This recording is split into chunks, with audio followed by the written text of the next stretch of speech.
Saudara, PT ASDP menerapkan kebijakan khusus selama arus balik di Pelabuhan Bakauheni, Lampung. Kebijakan ini adalah tidak adanya masa kadaluarsa untuk tiket yang telah dibeli pemudik.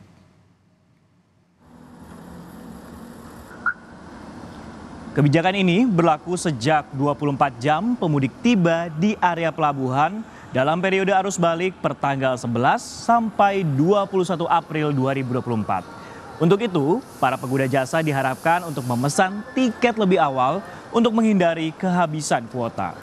Di sisi lain, berdasarkan data yang dirilis PT ASDP Cabang Bakauheni, per 24 jam, volume kendaraan yang hendak meninggalkan Sumatera terpantau meningkat.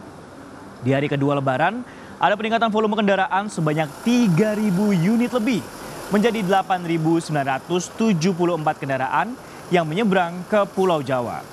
Sementara itu, jumlah penumpang juga meningkat 34% dibanding hari sebelumnya menjadi 41.280 penumpang.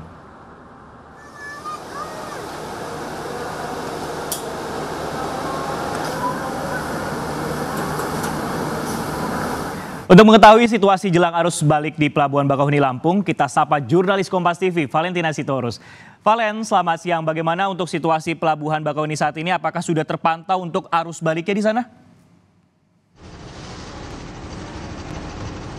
Iya, Francisco dan juga saudara, selamat siang. Kalau berbicara mengenai mobilisasi kendaraan yang ada di Pelabuhan Bakauheni, baik itu dari ataupun ke Bakauheni sendiri, ini memang terus terjadi. Tapi untuk tren volume kendaraan ini memang mengalami peningkatan. Ini juga sejalan dengan masa arus balik Lebaran 2024 yang memang sudah terjadi sejak hari kedua Lebaran hingga nanti diprediksi puncaknya yakni pada tanggal 13 hingga 15 April 2024.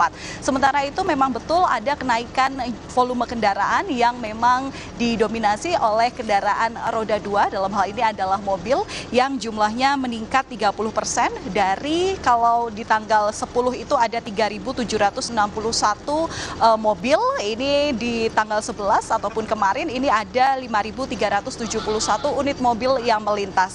Kemudian juga yang terjadi peningkatan yang cukup signifikan ini adalah kendaraan atau pemudik pengguna sepeda motor yang jumlahnya ini juga meningkat 61%.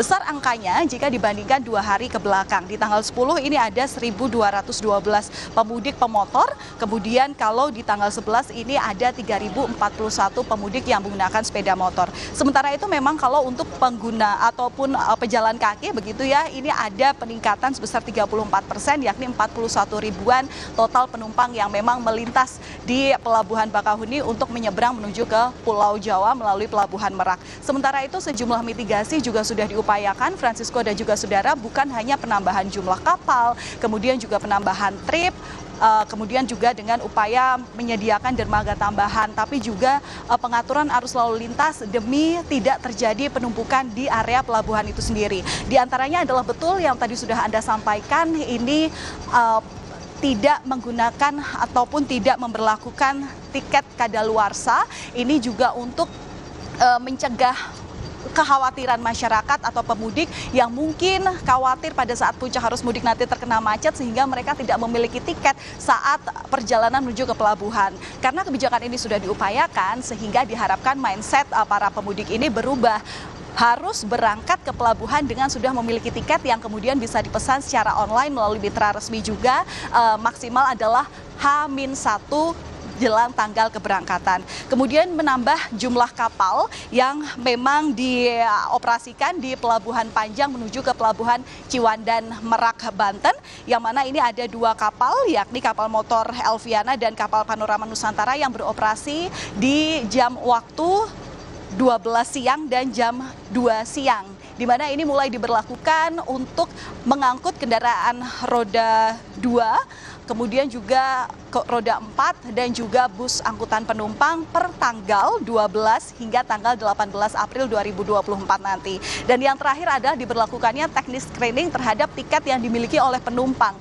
Ini juga diupayakan mengingat pada waktu masa momen arus mudik banyak sekali penumpang nakal yang belum saatnya berangkat sesuai tanggal keberangkatan begitu ya, mereka bahkan sudah melakukan perjalanan sehingga ada penumpukan di area pelabuhan ataupun juga di kemacetan di di dalam rest area pun juga di perjalanan menuju ke pelabuhan itu sendiri. Sehingga diharapkan para pemudik ini memesan tiket sekali lagi sebelum berangkat, sebelum bertolak dalam perjalanan menuju ke pelabuhan Bakauheni. Tentu ini juga menjadi bentuk sportivitas, bentuk yang memang menjadikan solidaritas bagaimana para pemudik ini selain saling peduli satu sama lain untuk tidak menyebabkan kepadatan di area pelabuhan, di samping juga menghargai bagaimana pemudik yang sudah mengupayakan memesan tiket sedemikian rupa sejak jauh hari. Sistem penundaan menuju pelabuhan ini juga diberlakukan Francisco dan juga saudara, sehingga diharapkan nanti akan dilakukan screening dan ini para pemudik diharapkan kooperatif karena sistem penundaan ini juga dilakukan, screening juga dilakukan di di kantong-kantong ataupun titik penundaan yang nantinya dilakukan di sejumlah rest area. Kalau di area Lampung Selatan ini terjadi di kilometer 87B, 59B, dan 20B.